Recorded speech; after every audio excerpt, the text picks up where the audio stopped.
Hello there. Thanks for tuning in. This is going to be another lazy weekend hang. It's Saturday here in Los Angeles. Quite warm. And I've kind of been on a mission. And that mission is to do something to my bass tone before I record it. And that something would be to introduce a little bit of overdrive, a little bit of distortion. At some point in your bass playing career, you will definitely get turned on to the fact that some of your most favorite bass tones have at least a little bit, maybe a whole lot of overdrive. It could be overdrive coming from a mixing desk, a Neve preamp, an alembic filter preamp, you name it. Anything that basically enriches your upper, mid-upper harmonics is going to do the trick. So my buddy graciously lent me this Billy Sheehan pedal to try out and maybe purchase from him. Hello, Alex. So I'm going to show you what it does.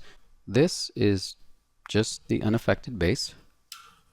Oh, let's unmute.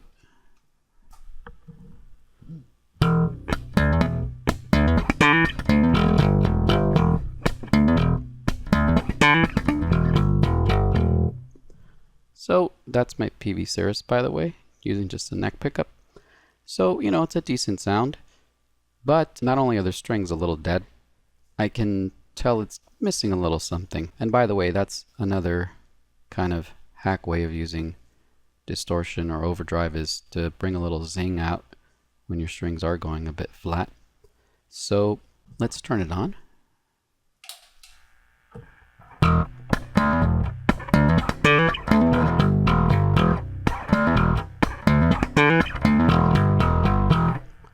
So you can hear there that there's definitely more high-end content.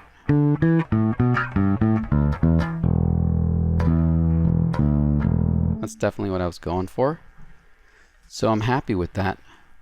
Now what I'm not happy with is I don't like that fizziness coming out of a distortion. So if I do some fifths up here, or fourths I guess, you hear that? Zzz. I don't like that.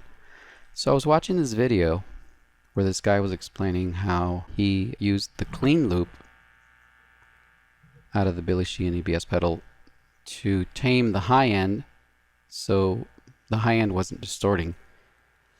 But I don't want to do that because I'm not really using this like a Billy Sheehan fan would. By the way, I have the utmost respect for Billy Sheehan. I am a fan of him, but I'm not going for that tone.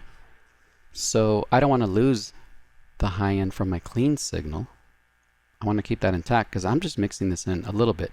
For this video, I've actually mixed it in more than I would. But anyway, so I thought, why don't I do the same thing with the drive loop? So since Alex had graciously supplied a couple of insert cables, and that's what we have going on here, I connected this to my old Mackie mixer here. So the way these insert cables work, it can be tricky because you honestly really don't know which one's in or out, so you just kind of have to try them. There is a cool little diagram here that tells you what's what. You can't see it, I'm pointing to it. And the insert cables are labeled, but anyway, it can be confusing. So the way this works is, after the distortion has done its thing on the pedal, it's going to go out. In this case, I'm going into just channel 1 here, line in, and then I'm using this auxiliary send here to go back. And that's going, so it's going back into the cable. So those insert cables are kind of tricky. They kind of seem like magic because it's one cable, but it's doing both in and out because it's using the tip ring sleeve. So you got 3 connectors there. So doing that, I can tame the distortion. So let's see if you can hear it. So again, I'll do that fourth.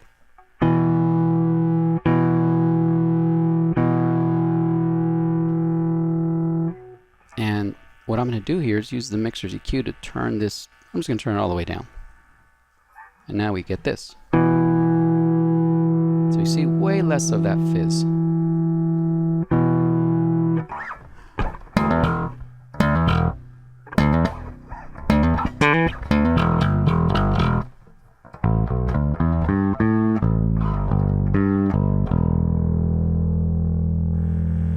Pretty cool with both pickups too. Let's try that.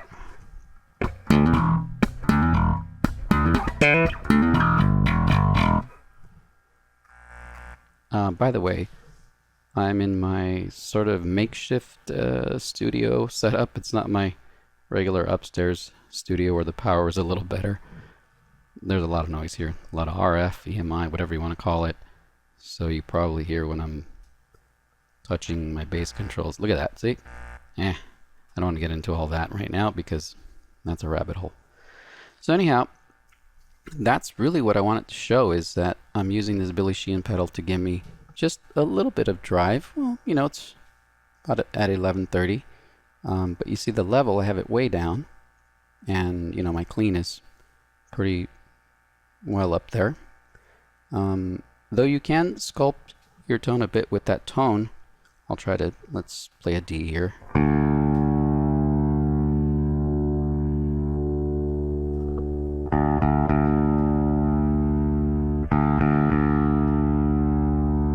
I like it right there.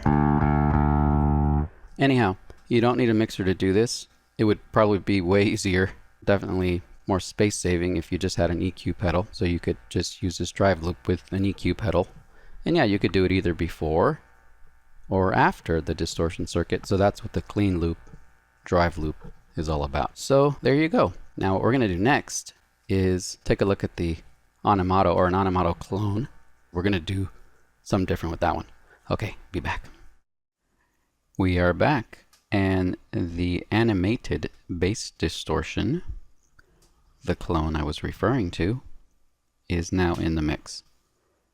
You will appreciate the EBS's loop, or its loops, I should say, because achieving what the EBS pedal can do pretty much out of the box is way more difficult when you have basically an all wet pedal in a sense. This does have a blend, but trust me, it doesn't quite work like the Billy pedal. It definitely cuts out your low end, so you'd have to boost it after the fact, or so many ways to do it. That's part of the fun with pedals. I've said it before, I'm not a pedal guy, but it is fun to just, you know, mess around with all this stuff and just get hands-on with stuff. It can get quite boring after a while to be messing around with plugins and the mouse, and your right hand hurts after a while. And so here is the setup. We need not only the mixer, but now we need a direct box. Now this is just one way to do it, okay? You could easily do it with a splitter box, a box that basically splits your guitar signal into two, because that's all I'm doing with this. It took me a while to kick the camera, and let's try to move it back. Maybe about there.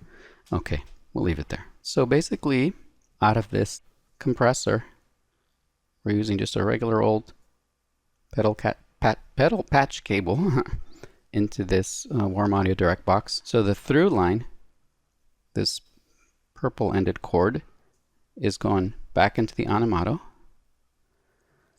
Then the out of the Animato is going into channel 1 here of this Mackie mixer. So like I said, we're using this to split. So you can't see it, but way back here there's an XLR cable, and that XLR cable terminates over here. Or over here. Right there. So basically, we're going into channels 1 and 2 of this Mackie mixer. Channel 1, our animated bass distortion channel, and channel 2 is going to be the XLR, which is basically the unaffected signal, the dry signal. Okay, so let's try that out. Let me unmute.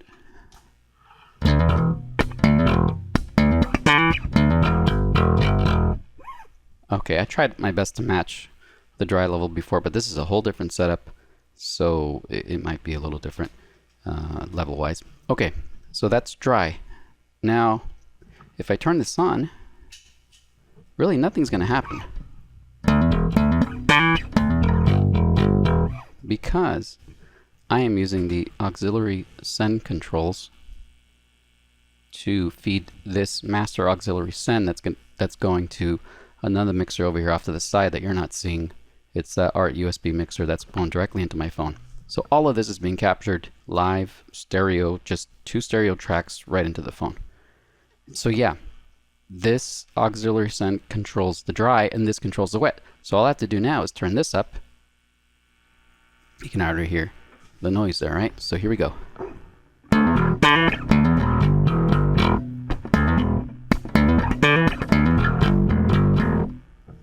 It's a little more aggressive, a little harder to get this to do a more subtle distortion like you can do with the Billy Sheehan pedal.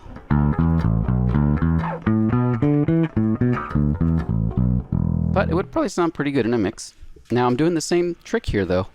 And as a matter of fact, I'm doing two tricks because I'm lowering the treble. Again, that whole fizz thing. Let's try that fourth again.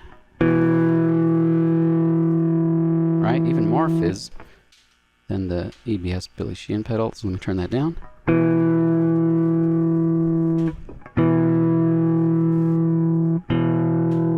Some of that could just be noise. I told you guys it was noisy down here, so sorry about that. But yeah, we're definitely cutting back some of the fizz. I could probably turn the drive down a bit too.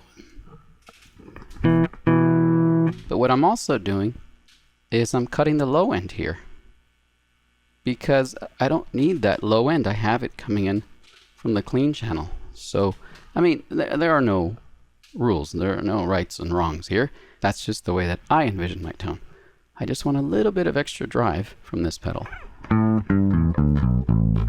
And from a frequency point of view, I'm looking for, you know, something around 1K, just somewhere in that region, just really poke through. So let's reduce that so you can hear the difference.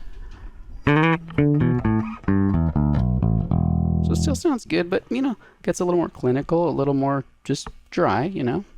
So if we bring that in, just got a lot more character.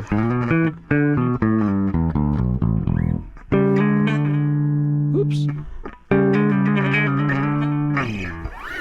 I'm definitely getting some noise. I haven't used some of these cables in a while, so I think we're getting some cable noise here, so sorry about that. But anyway, there you go. Here's another way to hook up a distortion, one that is more of a wet-centric pedal.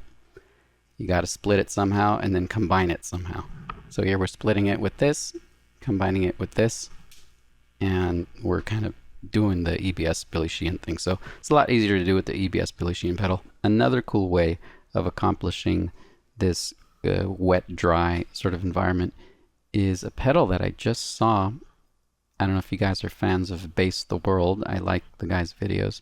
He just did a video a couple months ago about a pedal from Great Western Effects, and it's called the XO Variable Crossover. It kind of takes it to another level where it splits the signal and actually sends the highs one way and sends the lows one way. So that's another way of doing it. Just thought I'd mention it. So from the two pedals, I definitely prefer the EBS Billy Sheehan pedal. Either I'm going to keep that one or I'm going to go in an entirely different direction, because I don't really like using pedals upstairs in the studio for the simple reason that they kind of fly around on me. Since I don't have a pedal board and I really don't like the idea of velcroing them down and all that, I don't know, it just seems messy. I'm really thinking of going with the Sanzap rack mount, like an RBI or an older RPM, or maybe even the Getty unit. So we'll see. I don't know. This is all fun. All right, guys, take it easy. Bye.